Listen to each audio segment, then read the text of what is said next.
Hello বন্ধুরা, good morning. কেমন আছো সবাই? আশা করি সবাই ভালো আছো, আর আমিও ভালো আছি। আর আমি অনেক দিন হলো বড় ভিডিও দিইনি। গুবলুর আবার শরীর খারাপ, মানে একজনের হচ্ছে তো একজনের ভালো হচ্ছে তো আবার একজনের হচ্ছে। আর আজকে দেখো কীরকম কুয়াশা। এটা শীতকাল না গরমকাল বোঝা মুশকিল, এত কুয়াশা দেখো চারিদিকটা দেখো। আর আমি ভোরবেলা ওঠারও কারণ আছে, তোমরা ভালো করে জানো আমি ভোরবেলা উঠি না। আমি দিদির বাড়ি বেড়াতে যাব। তোমাদের বলছিলাম যে আমি বড় ছেলের পরীক্ষা হয়ে গেলে ঘুরতে যাব। তো এবার আমার শাশুড়ি মা ছিল না, মা গেছিলো ওই মাসির বাড়ি। মা আসার পরই তারপর যাব বলেছিলাম। তো মা এসছে অনেক দিন হয়ে গেল। তো এবার গুবলু সোনার শরীর খারাপ বলে আমি যেতে পারিনি। তারপরে আবার আমার দিদি বাড়ি ছিল না, দীঘা গেছিলো বেড়াতে, ওর জন্য আরও যেতে পারিনি। তো আজকে যাব। আজকে যাব, দিদি কাল বাড়ি এসছে, ফোন করেছিল। আজ যাব, তো 9টার বাসে যাব। আর গুবলু একটু ভালো আছে, ওকে কাল ডাক্তার দেখাতে নিয়ে গেছিলাম। যাই হোক, তো ভোরবেলা উঠে আমি সব কাজ করে নিয়েছি। আমি ছাদে এলাম, কালকে ছাদে গাছে জল দেওয়া হয়নি, তো আজকে একটু সকালবেলা জল দিয়ে যায়। আর আমার বর ছাড়া কে দেবে, ওকে বলে যাব। ও ছাদে যখন আসবে, চান করতে তো আসে ছাদে, তখন জল দিয়ে দেবে বা বিকেলবেলা দিয়ে দেবে। গাছগুলো জল না দিলে সব মরে যাবে। অনেকগুলো ফুল গাছ আছে, সবজি গাছ আছে। যাই হোক, ঘুরে আসি গা কয়দিন, তারপরে আবার বড় ছেলের ভর্তি আছে, তখন আবার চলে আসতে হবে। মানে ভর্তির আগের দিন চলে আসবে। ছুটি প্রায় শেষের দিকে, একদম শেষ হয়ে গেল। আর কটা দিন মাত্র বাকি আছে। 23 তারিখে ওদের স্কুল শুরু হবে, তার আগে রেজাল্ট আছে, খাতা দেখানো আছে, ভর্তি আছে। খাতাও দেখবে না, আর খাতা দেখতে গেলে তাহলে আর বেড়ানো হবে না। আর রেজাল্টটাও ভাবছি ওই যেদিন ভর্তি হবে সেদিনকেই নিয়ে নেব। যাই হোক, তো ঘুরে আসি গা চলো। আর দুটো ভাত খাবো, অল্প করে ভাত করব, ভাত খাইয়ে নিয়ে যাব গুবলুকে। আমিও দুটো খেয়ে যাবো। আমার বাসের মধ্যে পাই, এই হচ্ছে সমস্যা। তো এবার বাসে করে তো যাবো, এখন কী হবে ভগবান জানে। খালি পেটে গেলে তো আরও পাবে। দুটো ভাতই খেয়ে যাব, গুবলুকেও দুটো খাইয়ে নিয়ে যাব। আর কেমন কুয়াশা দেখো, কে বলবে রে শীতকাল গরমকাল, কি কুয়াশা পড়েছে চারিদিকটা। আবার নাকি শুনছি বৃষ্টি হবে, মেঘ করছে। পরশুদিন থেকে মেঘ করছে। গাছগুলো জল দিয়ে দিই। এখন তো গরম পড়ে গেছে, এখন তো আর গাঁদা ফুল ফুটবে না, পুজো করারও খুব অসুবিধা হয়ে যাচ্ছে। তো তাই ভাবলাম যে কটা যে গাঁদা ফুলের যে চারাগুলো হয়েছিল না, ওই চারাগুলো কটা আমি বসিয়েছি, যদি হয়তো হবে। ফুল হলে ছোট হোক বা বড়, যদি ফুল হয় তাহলে পুজো করার তো যাবে, ঠাকুর পুজোটা। আর এই সময়টাই গরমকালে পুজো করার মতন একটাই ফুল হয়, সেটা হচ্ছে সাদা ফুল গাছ। সাদা ফুল গাছ আছে আমাদের নিচে মন্দিরে, খুবই ছোট গাছটা, অল্প ফুল হয়। ওই ফুলেতেই আমার কাকিমা, মানে কাকিমাই লাগিয়েছে গাছটা, কাকিমাদের গাছ, কাকিমা নেয়। তারপর আমার শাশুড়ি মা পুজো করে, আবার জেঠুর জন্য কটা রাখতে হয়। খুবই অল্প ফুল হয়, খুব বেশি ফুল হয় না। আর এইসব ফুলগুলো, এই যে চন্দ্রমল্লিকা, এগুলো দিয়ে তো পুজো করা যায় না। পুজো করা একমাত্র গাঁদা ফুল, তারপর আর কি হচ্ছে সাদা ফুল, শিউলি ফুল, আরও আছে নানা রকমের। যেসব ফুল পুজো করা যায় সেগুলো আমাদের বাড়িতে সেরকম নেই, গাঁদা ফুল ছাড়া। তো আমি ছাদে গাছে জল দিয়ে দিলাম আজকের মতন, আজকেই চলে যাচ্ছি। আর আমার বর দিয়ে দেবে গাছগুলো জল, ওকে বলে যাবার সময়। আর তাছাড়া ওই দেয় জল আমি না থাকলে, আর মাও দেয় যদিও। তো আবার ওদিকে সবজি গাছও লাগানো আছে, টমেটো গাছ আছে, লঙ্কাগুলো এখন মানে সবে লঙ্কা ধরেছে, ছোট ছোট প্রচুর লঙ্কা এসছে এখন, মানে এই সিজনেরই লঙ্কা গাছ, তাই জন্য এখন হয়েছে। যাই হোক, তারপর আমি স্নান করে নিলাম, আর ওদিকে গুবলুকেও চান করিয়ে নিয়েছি। তারপর অল্প করে দুটো ভাত করলাম, একদম ছোট্ট হাঁড়ি করে, উপরে গ্যাসে ভাত করলাম 3 জনের মতন। বাবু, আমার বড় ছেলেও যাবে না করছিল, তো যাবে নাই বলছিল, তো তাও এখন ওকে বলে তারপর ও বলছে তাহলে চলো, এবার ঘরের মধ্যে থাকবে, একা বাড়িতেই থাকবে, ভালো লাগবে না। আমি থাকি ধরো ওপরে, এবার আমি থাকবো না, ওর ভাই থাকবে না, তখন ওর বোরই লাগবে, কতক্ষণ আর কম্পিউটার দেখবে, ভালো লাগবে না। তাই জন্য ওকে নিয়ে যাচ্ছি, তা না হলে ওর কিন্তু যাওয়ার কথাই ছিল না। ও বলছিল পিসির বাড়িতে যাবে, তো তারপর আবার ওর মুড চেঞ্জ হয়ে গেছে, বলছে যে আমি পিসির বাড়িতেও যাবো না, বাড়িতেই থাকবো। ওর বন্ধু আসবে, বন্ধু মাঝে মাঝে আসে, ওর সাথে খেলা করে, কম্পিউটারে কাজ টাজ করে। তো এবার ওর বন্ধু গেছে বেড়াতে, হঠাৎ করে ওর বন্ধু বেড়াতে চলে গেছে, তাই ও বলছে তাহলে, তো এবার ও বলছে আমি তাহলে বাড়িতে থেকে কি করব, তাহলে আমিও যাই। আর তাছাড়া এমনিতেও ওর পিসিমণি বাড়ি থাকবে না, পিসিমণির বাড়িতে গিয়েই বা কী করবে, পিসিমণি যাবে ডাক্তার দেখাতে যাবে, ও একা থাকবে বাড়িতে, তাই জন্য আরও আমি পাঠালাম না। ও যাবোই বলছিল, আমি পাঠাইনি। এমনি বাড়িতে থাকলেও ও ভাত খাওয়ার জন্য ওকে বারবার জোর করতে হয়, চান করার জন্য বারবার জোর করতে হয়। সে মানে কথাটা তো শোনে না, তো মানে কারো বাড়িতে গিয়ে এরকম করলে তো ভালো লাগবে না, সবার তো সব কিছু ভালো লাগে না, তাই জন্য আমি আর পাঠালাম না। যাই হোক, তো তারপর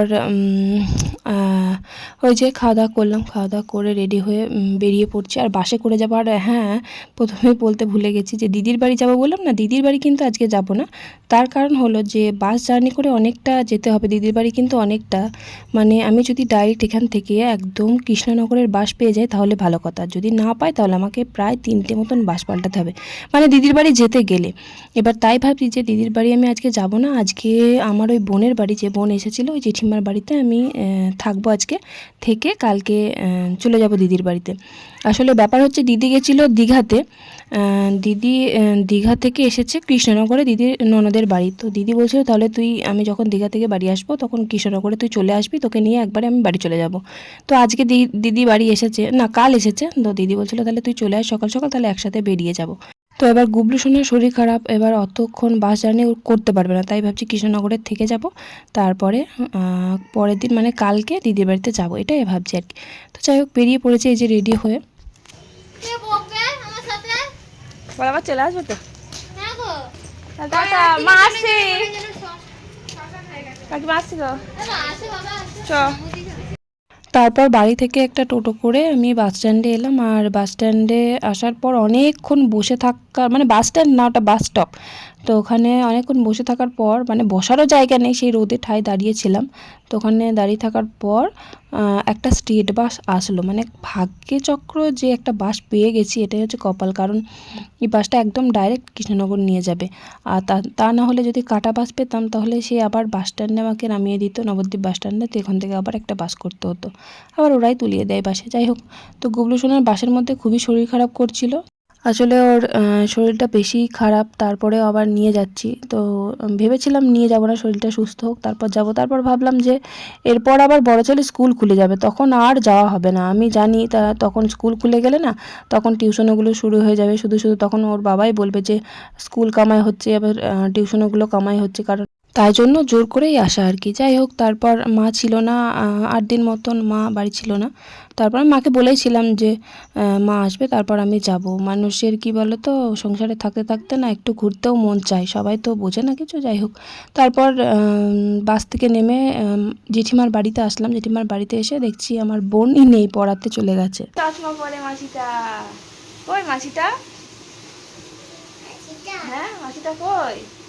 ওই তো, তো মাসিটার মা তো, ওটা তো দিদা হয়, তোমার দিদুন তো। মাসি গেছে পড়াতে। হ্যাঁ, এদিকে যেটি রান্না করছে। সোমবারের পড়াটা থাকে বলো, ওই জন্য বলছিল কালকে আয়, কালকে আয়, রবিবার। হ্যাঁ, এই যে ম্যাডাম পড়িয়ে বাড়ি আসলো, এখন ম্যাডাম হয়ে গেছে, তাই ম্যাডাম বলে ডাকতে হবে, আগে স্টুডেন্ট ছিল। একটু হাই করে দে। আর এই যে খেলা করছে, এই রিমোটটা নিয়ে খেলা করছে, ইয়ে টিপে দেবে, এখনই টিপে দিলে কিছু হবে না। আর ওই যে মিস্টার এখনো জামাটা চেঞ্জই করেনি। আমার ভিডিও ওই যে চলছে, আমার ভিডিও আমি দেখবো না, চালাস নে। আবার এখান থেকে আবার কালকে দিদির বাড়ি যাবো সকালবেলা। এই সকালবেলা আমাকে বাসে তুলে দিবে, সকালে পড়ানো হয়েছে তোর? সকালে, আমি সকালে যাবো, সকালবেলায় তাড়াতাড়ি, 11টা আগে, অনেক আগে। আর এই যে জিনিসটা নিয়েছি সেটা আমার খুব ভালো লাগে, জানিস, আমি তো ভাব যেটা নেবো একটা। 500 টাকা নিয়েছে, 500 টাকা নিয়েছে, 600 টাকা করে দাম এগুলো। এই যে এটাকে কি বলে রে,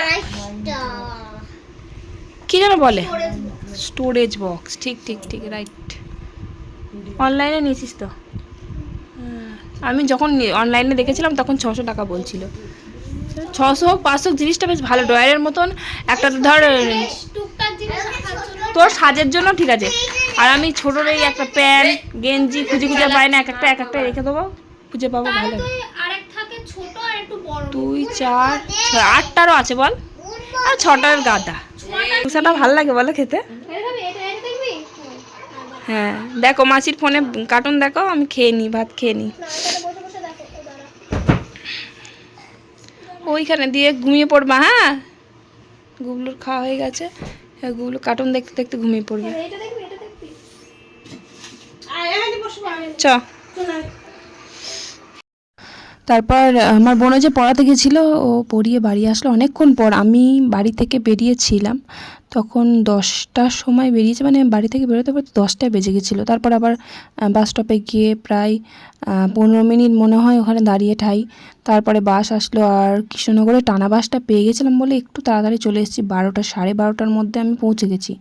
তারপরে বোন পড়াতে গেছিলো, ও মনে হয় 1টা 1:30টার দিকে বাড়ি আসলো। তারপর ওই যে জেঠিমা রান্না করেছে, খাওয়া দাওয়া করলাম। মাছ দিয়ে, বড়ি দিয়ে, ডাঁটা দিয়ে তরকারি করেছিল, তরকারিটা জাস্ট ফাটাফাটি খেতে হয়েছিল। তারপর খাওয়া দাওয়া করার পর আমার গুবলু তো ঘুমোচ্ছিল না বলে ছাদে একটু ঘুরতে এলাম। কি সুন্দর এই ফুল গাছে লাগানোর এই শখটা, এটা এর কাছ থেকে শেখা আমার। তোর বাড়ি থেকে আমি দেখে গিয়ে ফুল ছাদের গাছ লাগানো শুরু করেছি। খুব ভালো লাগে আমার। প্রথম তো এত নেশা ছিল, কাজ মাছ বাদ দিয়ে শুধু ছাদেই পড়ে থাকতাম।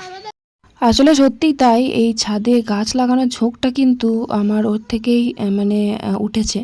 কারণ আমি যখন এসেছিলাম প্রথমবার ওর বাড়িতে, তখন ছাদে এত ফুল গাছ ছিল। এগুলো তো এখন ধরো গরম পড়ে গেছে, গরমে ফুল সেরকম হয় না। শীতকালে অনেক প্রচুর ফুল ছিল ওর। আর এই যে ড্রাগন গাছটা দেখছো, এই গাছটা আমার বাড়ির থেকে নিয়ে এসেছিলো। গাছটা শুধু লম্বাই হচ্ছে, ফলের বেলায় নেই। আর আমার বাড়িতে গাছটাও দেখেছো তোমরা কত বড় হচ্ছে, ডালপালা শাখা পোশাকার কাদা হয়ে যাচ্ছে, অথচ গাছটা কোনো ড্রাগন ধরেনি এখনও অবধি, আজ অবধি।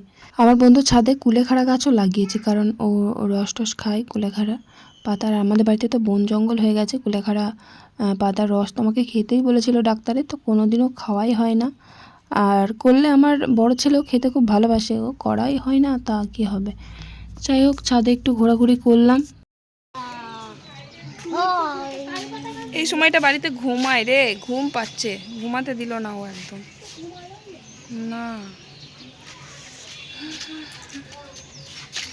কালকে আবার দিদির বাড়ি চলে যাব, ওই বলছে থাকবে না, টিকলিদির বাড়ি চলো, বলছে বাড়ি চলো, আমি বাড়ি গিয়ে ঘুমাবো, তাই বলছে। ও বলছে ঘুমাবো না এখানে, বাড়ি গিয়ে ঘুমাবো। বাসে যা জ্বালিয়েছে। বাচ্চা কাচ্চা থাকলে বুনুকে নিয়ে আসতে তখন ভালো হতো। হ্যাঁ, সন্ধ্যেবেলা নিয়ে যাবি। সন্ধ্যেবেলা নিয়ে না না, ওকে নিয়ে যাবি। আর পড়ানো আছে। ও তাহলে কি করে হবে। পাটা দেখি, গরু চড়াতে গিয়েছিল, গরু দেখি গরু চড়াতে গেছিলে তুমি। বাবা কি সুন্দর ফুল গাছগুলো লাগিয়েছে। আজ এখন গরমকাল পড়ে গেছে না, শুধু ডালিয়া ছাড়া কিছু নেই। চলো নিচে যাই আমরা, চলো আমরা আবার আসবো পরে, চলো আসো খতরনাকওয়ালা সিঁড়ি, আসো তাড়াতাড়ি, গার্ডারটা মাসির, চলো। তারপর আমরা এক জায়গায় গেছিলাম, সেটা হলো যে অহেলির ঠাকুমা, মানে অহেলির ঠাকুমা ডাক্তার দেখাতে কৃষ্ণনগরে এসেছিলো, ওখানে এসেছিলো। তো আমরা যখন জানতে পারি তখন আমরা দেখতে গেছিলাম।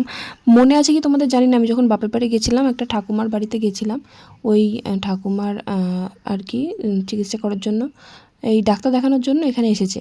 তো আমরা দেখা করতে গেছিলাম। তো তারপর দেখে ঠাকুমাকে দেখে আমরা বাড়ি এসে একবার এই যে জেঠিমাদের বাড়ির পিছনে একটা পার্ক আছে, ওই পার্কে ঘুরতে এসেছি। তো এখানেই জেঠিমা বসে থাকে, গল্প টল্প করে সবার সাথে। তো আমার বোন এক জায়গায় নিয়ে যাচ্ছে, দেখি কোথায় বোন বাতারে।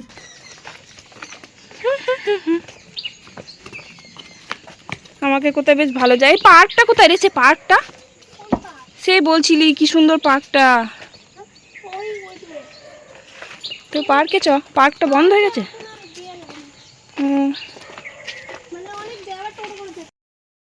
ঠিক আছে, যে জায়গায় নিয়ে যাচ্ছিল সেই জায়গাটা খতরনাক জায়গা, আবার ব্যাক করছি, বাড়ি যাচ্ছি, আবার যাতা জায়গায় নিয়ে চলে যাচ্ছে। হ্যাঁ ছিল, হ্যাঁ কি আছে ওই যে ছড়া গান গানটা কি ছিল, আমার ইনস্টার একটা ইয়েতে গান কমেন্ট করেছে, পেয়ে গেছে কি বলে পাগল না মাথা আর কাটা আছে, কে জানে কি জানো তার কাটাই আছে, যেন কমেন্টটা করেছিল, মাথা ঠিক আছে না কি।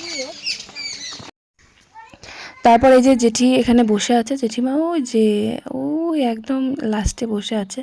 তো আমরাও এখানে এসে একটু গল্প গুজব করলাম, একটু বসলাম সবাই মিলে। তোমাকে তো দেখাই যাচ্ছে না, আমি তো, আমাকে তো লোকে সবাই দেখে রোজ, তুমি ভালো করে তোল। হ্যাঁ, ওখানে বসে বসে খানিকক্ষণ থাকলাম আর প্রচণ্ড মশা খাচ্ছিল। তারপরেই যে বাড়ির পিছনেই এটা একটা মাঠ আছে আর এখানে মন্দির আছে, এখানে হনুমান মন্দির আছে আর পাশে বাবার মন্দির আছে, বাবা লোকনাথ বাবার মন্দির আছে। তো তো এদিকে এলাম আর জেঠিমা ওখানে বসেই আছে, বোনকে নিয়ে এদিকে এলাম।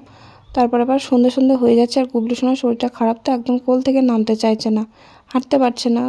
তার জন্য বেশি কোথাও যাব না, ভেবেছিলাম ধুবুলিয়া বাবার মন্দির একটু ঘুরতে যাব, কিন্তু কি করে যাব, ছেলের খুবই শরীর খারাপ আর একদম মানে বাসে থাকতে পারছে না। বাসের ভিতরে যখন আসছিলাম তখন বারবার বলছিল পেটে যন্ত্রণা করছিল, কারণ ওর পেটের সমস্যাই হয়েছে, পেটটা একটু ব্যথা ব্যথা করছিল, বমি করছিল কিছুদিন আগে, আবার পটি করছে। তো ডাক্তার দেখিয়েছি, আমি ডাক্তার দেখিয়ে ওষুধ নিয়ে এসেছি। তারপর বাড়ি এলাম, বাড়ি এসে দেখো কি সুন্দর হামি খাচ্ছে। এটা হচ্ছে আমার ছোটো মাসির মেয়ে, মানে অহেলি ছোটো মাসির মেয়ে। সন্ধ্যাবেলা এসেছিলো ঘুরতে, দিয়ে আমার গুবলু সোনা এমনিতে কাউকে ভয় পায় না, ওকে দেখে অলরেডি ভয় পাচ্ছে, মানে এত হামি দিচ্ছে ও। তো ওকে দেখে না মানে এত হামি দিচ্ছে, তাতে ও আরও ভয় পাচ্ছে। যাই হোক, তারপর ও চলে যাওয়ার পর অনেকক্ষণ খেলা ছিল, দুজন মিলে খেলা করছিল খুব। তারপরে ওর বোরিং হয়ে যাচ্ছে, ভালো লাগছে না ওর বাড়িতে, এখানে একদম বারবার খালি বলছে বাড়ি চলো বাড়ি চলো, একদমই ওর ভালো লাগছে না। আর এই যে দুজন ফোন ঘাটছে, ও একজন ফোন দেখছে আর আমার বড় ছেলে টিভি দেখছে। ও টিভিটা আছে বলে তাই, তা না হলে ও বোরিং হতো। আর আমার গুবলু সোনা ওই টেডিটা নিয়ে খেলা করছে, জেঠিমা ফোনই দেখছে বোধহয়। যাই হোক, তারপর রাত্রে খাওয়া দাওয়া করলাম আর গুবলু সোনাকেও খাইয়ে দিয়েছি। আমার জেঠিমার বিয়ের ছবি দেখব ওখানে। আমি আমার জেঠিমার বিয়েটাই দেখেছি আমি, জেঠুর বিয়ে, সেই ছবি আমি দেখিনি, তাই আমি অ্যালবামে দেখেছি। বলছে আমি দেখিনি, তাহলে কি বলবো ওকে। এটা বাড়িতে এটা দীপা দীপা দীপা শুভ কতজন আছে রে এখানে, মল্লিকা, ওটা সেই সরস্বতী পূজার ফটো। অনেক ছোটবেলা। এইবার তো আমাকে শাড়ি পরিয়ে দিয়েছিলি, রিমি তখন কত ছোট, তুই আমাকে শাড়ি পরিয়ে দিয়েছিলি তখন। বাবা কতদিন আগেকার ছবি এটা। এই অ্যালবামটা আমি অনেক বছর পর দেখছি। এটা হচ্ছে আমার ওই জেঠিমার বিয়ের সময়। আমার এই ফটোটার মধ্যে দেখো তোমরা, এই ফটোটার মধ্যে এই যে আছে, এটা ভালো করে একটু দেখো, এটা হচ্ছে আমি কিরকম কাজল পরিয়ে দিয়েছি দেখো, ধ্যাবড়া করে সাদা রঙের যে জামাটা পরে আছি। এটা হচ্ছে ওই জেঠিমাদের দোকান আর কি। আর এটা হচ্ছে আমার দাদা, ওই যে পাশে দাঁড়িয়ে আছে ওটা দাদা আর ওটা আমি। আর এক জায়গায় আছি, এই যে এখানেও আছি আমি, ওই যে কালো রঙের জামা পরে আছি কালোতে সাদাতে, ওটা আমি। আর আমার সামনে যেটা আছে সেটা হচ্ছে আমার দাদা, ছোট্ট মতন, এই যে ভালো করে দেখো ছোটোবেলার আমার ছবি। আর আমার মাও আছে, ওই পিছনেই আছে আমার মা, একদম আমার পিছনেই দাঁড়িয়ে আছে। ছবিগুলো দেখে না মনে পড়ে যাচ্ছে অনেক পুরোনো দিনের ছবি, কত বছর আগেকার, তখন কত ছোট আমি। মানে এই যে ছবিগুলো রয়ে গেছে এগুলোই হচ্ছে স্মৃতি। আমার কাছে কিন্তু এরকম ছবি নেই। আমার মায়ের ছবি বলতে আমার বড় ছেলের অন্নপ্রাশনের সময় ভিডিও ক্যাসেট করা হয়েছিল, ছবি করা হয়নি। আর আমার বিয়েতেই খালি যে কটা স্টিল ফটো করা হয়েছিল তার মধ্যে বিদায়ের সময় মায়ের ছবি আছে, তাছাড়া আর কোনো ছবি নেই আমার কাছে মায়ের অন্তত। যাই হোক, তারপর আরও ছবি আছে যেগুলোতে আমি আছি, আর এগুলো হচ্ছে স্মৃতি। আমি এই ছবিগুলো দেখছি আর অবাক হয়ে যাচ্ছি যে ছোটোবেলায় আমি কেমন ছিলাম। আর ধ্যাবড়া করে মা কাজল পরিয়ে দিত আর চোখগুলো টেনে দিত, মানে কাজলগুলো। আর এটা কে বলতো, এটা হচ্ছে ওই জেঠিমা, অহেলির মা, মানে আমার বোনের মা। কত রোগা ছিল, এটা হচ্ছে জেঠিমার বিয়ের আগের ছবি, অনেক তখন রোগা ছিল। আর এটা হচ্ছে আমার দাদু, এটা হচ্ছে আমাদের বাড়ির ছাদ, মানে আমার বাপের বাড়ির ছাদ, এই জ্যাঠাদেরই ছাদ ছিল এটা। ওই জেঠিমা শুয়ে শুয়ে দেখছে আর আমরা ছবিগুলো সব বার করে দেখছি। অ্যালবাম, কত দিনকার পুরনো অ্যালবাম। এখন আগেকার দিনের ছবিগুলো দেখেছো কত সুন্দর, ছোট ছোট সাইজের ছবি। আর এগুলো সব আগেকার ছোটোবেলাকার ছবি, আমার বোনের ছোটোবেলাকার বলতে খুব ছোটো না। এই যে ছবিটা দেখছি ওটা আমার বড় ছেলে ছোটোবেলাকার ছবি, ওটা আমার বোন নিয়ে এসছে আমার কাছ থেকে। আর এই যে সব কপি ছবিগুলো, এগুলো সব আমার কাছে একটা করে আছে, এগুলো সব আমার বোনের ছবি। ও মানে ওর যত ছবি আছে ছোট থেকে বড় হওয়া অনেক ছবি আমার কাছে রয়েছে, আমার অ্যালবামে আছে, আমি দেখিয়েছিলাম। এখানে অনেক জনের ছবি আছে, যে আমার পিসি আছে এখানে, আমার পিসি মশাই, তারপরে শুধু খালি আমার বাবাই নেই, বাবা ফটো তোলার সময় ছিল না। আর এই যে দেখাচ্ছি, দেখো এটা হচ্ছে আমার মা, এটা হচ্ছে অহেলির ছোট পিসির বিয়ের সময়, মানে ছোট পিসির বিয়ের সময় সবাই তত্ত্ব নিয়ে যখন যাচ্ছিল তখনকার ছবি এটা। আমার মা পিছনে ওই যে দেখো কখন কেমন রোগা ছিল, আমার মা এমনিতেও রোগাই ছিল। যাই হোক, মায়ের একটা ছবি পেয়েছি যেটা সেজে গুজে আছে মা আর কি, বেশ সুন্দর লাগছে দেখতে মাকে একদম, কিন্তু খুবই রোগা ছিল তখন। যাই হোক, ছোটোবেলাকার এইসব স্মৃতিগুলো দেখে না মনটা যেন ভরে গেল, একদম খুব আনন্দ লাগছিল। গুড নাইট বলে দে। গুড নাইট দোস্ত, গুড নাইট। টাটা, আবার কাল দেখা যাবে, বাই বাই।